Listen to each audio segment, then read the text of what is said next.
ভাই, ও গোপাল ভাই, আছো নাকি? কি হলোটা কি? এত চেঁচাচ্ছ কেন? একটা বিহিত করো দাদা, আমাদেরকে যে ঠকিয়ে ফাঁকা করে দিল। কে ঠকালো? কিভাবে ঠকালো ব্যাপারটা তো বলবে। ওই হাটে যে মুদিখানার দোকানি আছে না, সে পয়সাও বেশি নেয় আর ওজনেও কম দেয়। তুমি এর একটা বিহিত করো ভাই। আচ্ছা, দেখি তাহলে।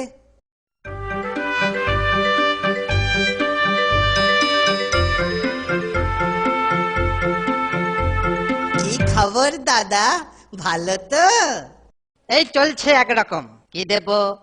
এই 200 গ্রাম অরহর ডাল, 500 গ্রাম ময়দা। এই নাও টাকাটা। পরের দিন দেবো। নমস্কার দাদা, ভগবান ভালো করুক। কি দেব? অরহর ডাল আর ময়দা।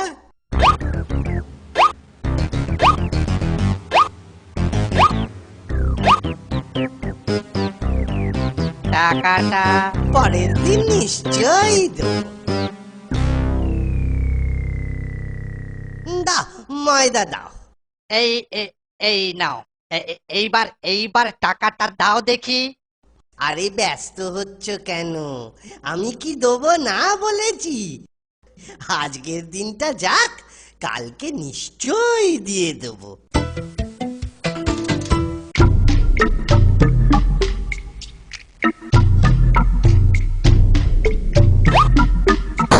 গোপাল ভায়া, ও গোপাল ভায়া, গোপাল ভায়া, গোপাল ভায়া। এই যে ভায়া, হাটে আসা হচ্ছিল বুঝি? বাজার করতে তো হাটেই আসে, মাঠে যায় নাকি? সে মাঠে ঘাটে যেখানেই যান, আমার বাকি টাকাটা। ঘাটে যাবার আগে নিশ্চয়ই দিয়ে যাব। হ্যাঁ, অমন তো অনেক শুনলুম। এখন বলো তো, দিচ্ছ কবে? বলছি তো দিয়ে দেবো। তুমি রাজার লোক বলে ভেবেছ কি? হ্যাঁ, আমি কিন্তু নালিশ করব রাজার কাছে। হ্যাঁ, তাই করো, সেখানেই সব কথা হবে। আচ্ছা বেশ, তাই হোক। হুজুর, হুজুর, গোপাল ধারে খেয়ে টাকা দিচ্ছে না। গোপাল, এ কথা কি সত্যি? হুজুর, সত্যি, এতে কোনো ভেজাল নেই। দোকানি, তুমি কত টাকা পাও? হুজুর, হুজুর 10 টাকা, 10 টাকা, বেশি নয়। এটাও কি ঠিক? না হুজুর, এতে ভেজাল আছে। মানে কি বলতে চাও কি? সামান্য কয়েকটা টাকা হুজুর, কিন্তু ও দুগুণ করে বলছে, 10 টাকা। দোকানি, তোমার হিসেব ঠিক আছে তো? এই দেখুন হিসাব। এই তো দেখছি হিসেব ঠিকই আছে। হুজুর, আমি অরহর ডাল আর ময়দা নিয়েছি। কিন্তু খাতায় ঘিও লেখা আছে দেখছি। ওইখানেই তো ভেজাল। আমি তো ঘি খাই না, তাই নেওয়ার কোনো প্রশ্নই নেই। হুজুর, অড়হর ডাল আর ময়দাতে ঘি তো লাগবেই। ঘি ছাড়া কি এসব খাওয়া যায়? সত্যি তো, ও তো কিছু ভুল বলছে না। যতদিন ডাল ময়দা নিয়েছে, ততদিন ঘিও নিয়েছে। না না গোপাল, তুমি 10 টাকা দিয়ে দাও। আপনি যখন বলছেন তখন দিচ্ছি, কিন্তু ও বড্ড।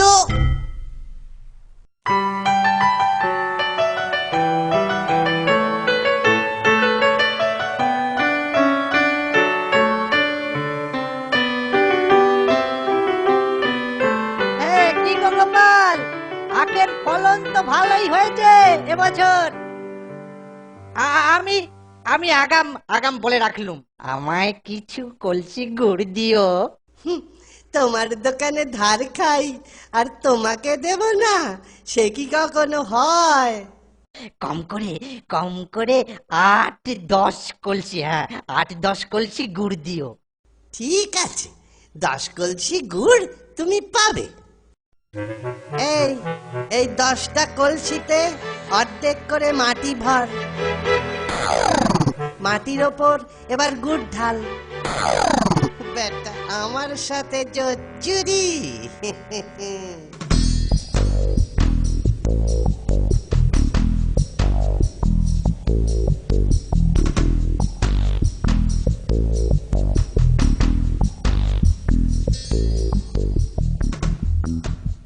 এই নাও তোমার 10 কলসি গুড়। দাও এবার টাকা দাও। এ পরে টাকাটা নিয়ে যেও। বাবা, আমি ধার করে খাই কিন্তু ধার দিই না। হয় টাকা দাও নয়তো এই কলসিটা ওটা। আহা আহা, চড়ছো কেন? এই নাও টাকা। তা গুড় ভালো তো? ভালো মানে? এক কলসি করে শেষ করবে আর 10 বার করে আমায় মনে করবে। চলি দাদা, পরে দেখা হবে।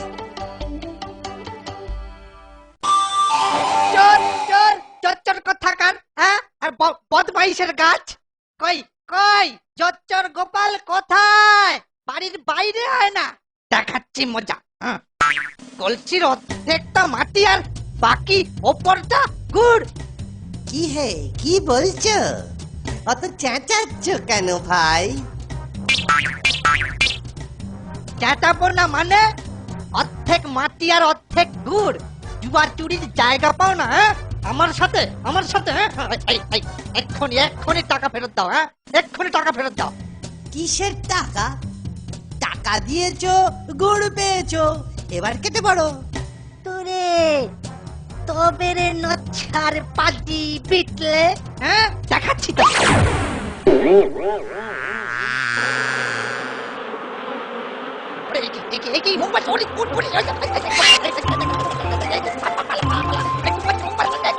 গোপাল টাকা নেবো, আমার টাকা নেই, আমার টাকা নিয়ে পালালো। গোপাল হুজুর, গোপাল আমার সাথে চুরি করেছে। কি রকম জুয়া চুরি? হুজুর 10 কলসি গুড় কিনেছি গোপালের কাছ থেকে। তাহলে জুয়া চুরিটা কোথায়? আরে জুয়া চুরিটা তো ওখানে। কলসির অর্ধেক মাটি আর অর্ধেকটা গুড়।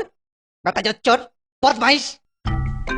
গোপাল, এরকম হলো কেন? হুজুর, মাটির কলসিতে তো মাটি থাকবেই। অরহর ডাল আর ময়দা কিনলে যদি ঘিও কিনতে হয়, তাহলে আমার কাছ থেকে গুড় নিলে অর্ধেক মাটি তো নিতেই হবে মহারাজ। মনে পড়েছে, বুঝলুম ব্যাপারটা। ঘিয়ের দাম নেবার সময় দোকানি তোমার কি মনে হয়নি যে তুমি জুয়া চুরি করছো? তখন কিন্তু গোপাল তোমাকে 10 টাকা দিয়ে দিয়েছিল। তুমি 20 টাকা জরিমানা দিয়ে দাও, এই আমার আদেশ। হুজুর, এক আধটা টাকা নয়, একেবারে 20 টাকা।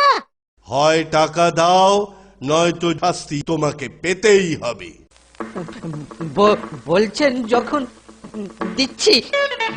এই নাও 20 টাকা। তুমি যে পাকা জুয়া চোর, গোপাল বুদ্ধি দিয়ে তা রাজসভায় প্রমাণ করে দিল। মন্ত্রী, ওকে কি শাস্তি দেওয়া যায় তুমি ঠিক করো।